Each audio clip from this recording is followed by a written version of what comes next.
Well, everybody, my wife and I just were on quite an adventure starting last Friday, and I wanted to fill you in on it a little bit. Hi, this is Burl. Welcome back to my channel, Old, Retired, but Still Learning. My wife and I had a camping trip planned for this past Friday through Monday, and it was at Hocking Hills. That's in Ohio. I don't know if any of you are familiar with it, but Friday we planned to get up early, get going, get there, because it was going to take us a while to get there, and we couldn't even get out of our backyard with the camper. What we did was we put in a gate, because we found out that there's like a place where in the back, in our backyard, where we can hook up our camper to keep it charged and to empty it and that type of thing. So we had a gate put in, and the gate needs to be wider. It was the angle we were trying to get out of that was really holding us back. We could get the truck through okay, pulling it, but the camper kept getting so close to like the gate and all of that and the chain link, and we actually scraped it a couple times. It took us 2 hours to get it right. We're relatively new campers. I want to make that clear.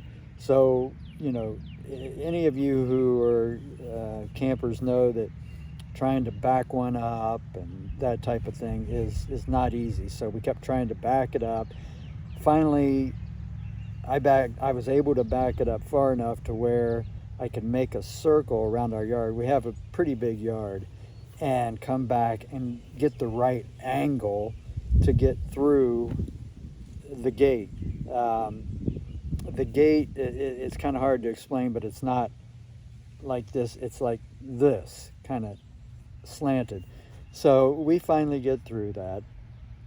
Now, add this to the fact that my wife just won't go on any kind of vacation typically without our dogs. So we had our 2 dogs, and a few weeks ago, if you're familiar with this channel, we got baby chicks. They're still too young to be on their own without someone, you know, watching over them almost constantly. So we had to take them with us. Transporting them was not easy. You know, we stopped more than we normally do. We actually finally left here. Oh, I forgot to tell you, one of the reasons that we couldn't leave initially was because we have grown chickens too. They're about 3 years old. One of them is egg bound, and we were trying to help her out, so that delayed us more. And then we didn't take off till actually about 11:30, and we didn't get to our campsite until a little bit after 7. And so there were more stops that we made on the way than we normally do. And then when we got there, I went into the wrong entrance. I went into not the campground, but where the cabins are. And I drove back, kept thinking the camp's got to be here somewhere. Well, no. Eventually I ended up in a cul-de-sac. And like I said, I'm inexperienced as far as, you know, maneuvering this thing. We have a hard time. We usually need help. And so we ended up in this cul-de-sac, and I couldn't get it turned around. And these kind people finally came up and said, I'll move my car for you. I'll move my car for you. So they did.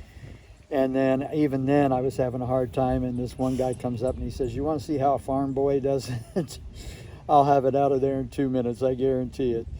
And sure enough, he did. And then his wife hollered, that's why I married him. So we finally got out of that. That was another, like 20 minutes delay getting to our campsite. we finally get there. We have to back it in, and like I said, we're not that experienced yet. And I was doing I did a pretty decent job with it. Finally got it backed in, and then when finally got it settled in and settled down, we were tilted like this from side to side, and I couldn't get it straightened out. And then we found out later that some of the campsites there, you just really can't get them level, and we had one of them. So there was that. So the whole weekend we're walking on a tilted inside a tilted camper.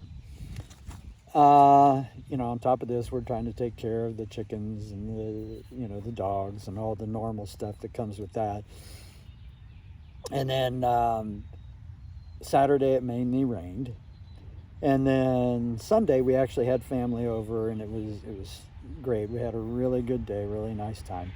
And then Monday, we're trying to get out of there fairly early, and what happened was I go to lift the back jacks, and we've had a problem with them anyway. We're supposed to get them replaced. I'll probably be getting them replaced in the next day or two.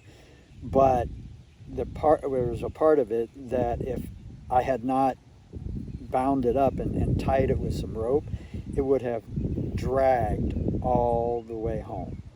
So I had to do that. That took a while again. It was this time probably closer to 11 before we left. And then again, of course, like I said, with the chickens and the dogs coming home, all the stops that we had to make and that type of thing. Well, part of the way through, we have a gentleman here on our street that also has chickens. See, we have the grown chickens, and then we have the chicks. So he'll watch in on our chickens while we're gone. And he called, and we were probably about 3 hours away or so from home when he calls us and says, be in no hurry, because we had 80-mile-an-hour winds here, and a tree was blown over a couple houses before you get to your house, and it's in the middle of the street, and it cut the power cord. Well, fortunately, we do have a generator, but we thought, are we going to be able to get through? We don't know, when the crew's going to come out and take care of this. And so we just kept taking our chances, and on the meantime, the storm that was hitting where we live was moving towards us. So we run into a storm, and driving a camper on top of that. I mean, it's bad enough when you're just driving your car or your truck into a storm, but we're also pulling a camper. So I had to slow way down, put on the hazards, and just take it easy.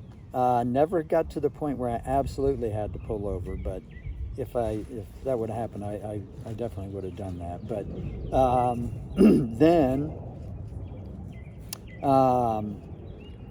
we finally make it to our street, and the tree is over in the road, just like he said, but I could tell that if our neighbor would let me come through their yard, I could park the camper. Well, I get out of my truck and I start to go up to the door, and he meets me halfway. And so he had just planted some seeds in this one part of his yard, the front yard. And I said, I don't want to drive through that. So it was pretty funny. He said, well, you know what? I couldn't care less about this mailbox. And my wife wants me to get a new one. So I'll just take it out, and then you can drive through that way, and you won't have to hit the newly seeded grass. So he got out there with his wrench and everything, and he took the mailbox apart, put it to the side for the moment, and I was able to get through and come in and get everything taken care of.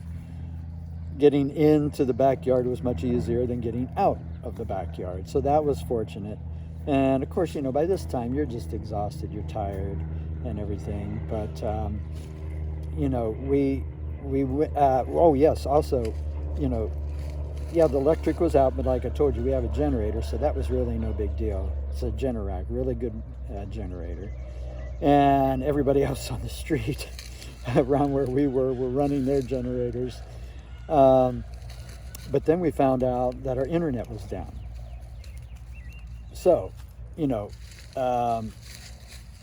couldn't do anything, as far as maybe streaming something on TV or what have you, whatever you use the internet for. So we couldn't do that.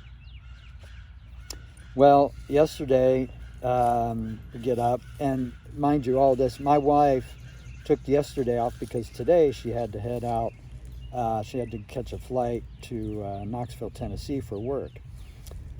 So yesterday, we're preparing to do all that, get her ready.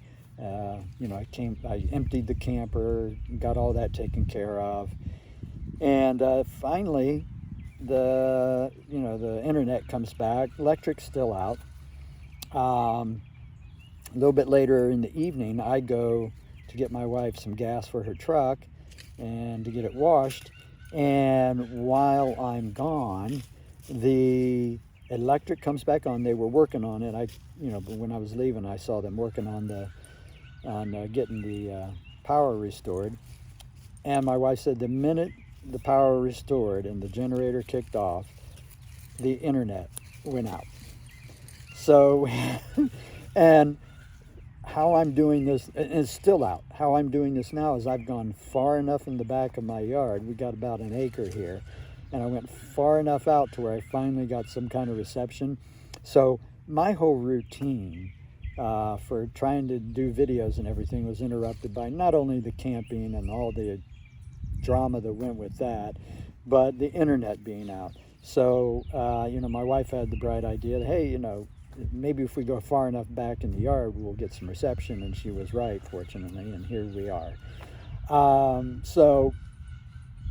And then I've got an appointment with the vet for this chicken that we have. There's a chicken doctor around here. So I got an appointment for her on Thursday to help her out. But, I just wanted to say that, this has reminded me that this too shall pass. All of this stuff that has gone on, a lot of it now it's in the past. Okay, it's over. So always remember that, I guess, when you're in some kind of weird situation or unpleasant situation, not fun situation. This too shall pass. And obviously there'll come a day when all of this, will just be a faint memory. So hang in there, be strong, and I just wanted to fill you in on what's been going on with me and my wife, and putting me a little behind schedule with getting out the videos that I like to get out, the things I like to discuss and talk about. But here we are. We made a way. Where there's a will, there's a way, right? So anyway, if you like the content on this channel, or if you've had, let me ask you this first. If you've had any kind of similar situation, any kind of story like this you'd like to share, please do. Love to hear from you. Put it in the comments below. Also, I have some books that I do on Amazon KDP. They're word search books mainly. I put those in the description below. If you like the content, subscribe and click the like button. And till next time, we'll see you then. Bye-bye.